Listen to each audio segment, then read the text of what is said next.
வணக்கம் உறவுகளே, மீண்டும் ஒரு வீடியோவில் உங்களை சந்திப்பதில் மிக்க மகிழ்ச்சி. இன்றைக்கு நாங்கள் கருப்பு கவுனி அரிசியில் இட்லி செய்ய போகிறோம். வாங்க உறவுகளே, வீடியோக்குள்ளே போகலாம். இப்போ நான் ஒரு கப் இட்லி அரிசி சேர்க்கிறேன். அதோட கருப்பு கவுனி அரிசி எடுக்க போகிறேன். பாருங்கள், இது ஒரு கப் எடுக்கிறேன். இன்னொரு பாத்திரத்தில் பாருங்கள், அரை கப்பு உளுத்தம்பருப்பு, அதையும் தண்ணியில் நனைய போடணும்.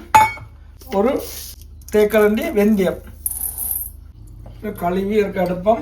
பழங்குறவளே அரிசியை கழுவி எடுத்து தண்ணி பிடிச்சி வச்சுக்கிறேன். இது கிட்டத்தட்ட 4 மணித்தாலும் ஊறட்டும். 4 மணித்தாலும் தண்ணியில் ஊறிட்டது. இப்போ எடுத்து இதை அரைக்க போகிறோம்.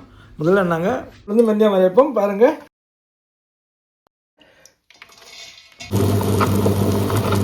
உளுந்தும் வெந்தயமும் அரைச்சினாங்க. அதை அரைப்பட்டுட்டது. இப்போ அதை இறக்க போகிறோம். இதை எடுத்துகிட்டு தான் பிறகு அரிசி போடணும். கொஞ்சம் தண்ணி விட விடணும் அதில் அரைக்கிறதுக்கு. வாங்குறவங்களை இப்போ அரிசி அரைக்கிறோம். ரெடியாக செஞ்சுடா. இதுக்கிட்டே உளுந்து அரைச்சி இருக்குது. 2 மணி நேரம். இப்போ இது எப்போ ரெடியாக இருந்துடா பிடிச்சி? நாளைக்கு ரெடி ஆகிடும். நாளைக்கு ரவை இட்லி சொல்கிறது ரெடி. தண்ணி விட்டு திரும்ப வைக்கணும் இல்லையா? இல்லை, இப்படியே புளிக்க விடணும். என்ன உப்பு போட்டுட்டு உப்பு கொஞ்சம் சேர்த்துட்டு இது புளிக்க விடணும். தோசைக்கும் ஓகே. நாளைக்கு இட்லியோ தோசையோ விருப்பமான சாப்பிடலாம். இப்போ இந்த மாவுக்கு தேவையான அளவு உப்பு சேர்க்கிறோம். நீக்கு தண்ணியான முறையில் அப்படியே மூடி புளிக்க விடணும். என்ன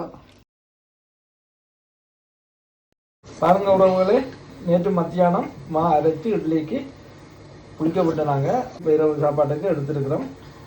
நல்லா பொங்கி வந்துருக்குது, புளிச்சிருக்குது. இப்போ கொஞ்சம் சிக்காக இருக்குது. ஒரு சொட்டு தண்ணி சேர்க்க போகிறா சாயந்தரா. யுக்கையில் வெதர் ஓகே, அதனுடைய வெளியே வைக்கவே நல்லா புளிக்க வந்துட்டுமா. பாருங்க, கருப்பு கவுனி அரிசியில் இட்லி.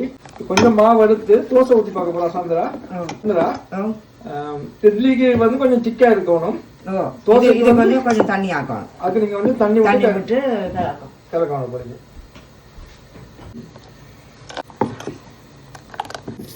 கருப்பு கவுனி அரிசியில் இட்லி ஃபர்ஸ்ட் டைம் நாங்கள் சமைக்கிறோம். டேஸ்ட் அப்படி கண்டு சொல்கிறோம். சந்தோஷம் தான், நல்லா இருக்குமெண்டு. சத்துக்கு சாப்பிட்றான். உடம்புக்கு சத்துன்றீங்க. எவ்வளோ நிமிஷம் விடணும் சந்திரா? ஒரு 12 நிமிஷம் விட்டாக்க நான் நினைக்கிறேன். ஓகே. பால்முறவில் இட்லி தோசை ஒரே மாவில் 2 ஊற்றிருக்கிறோம்.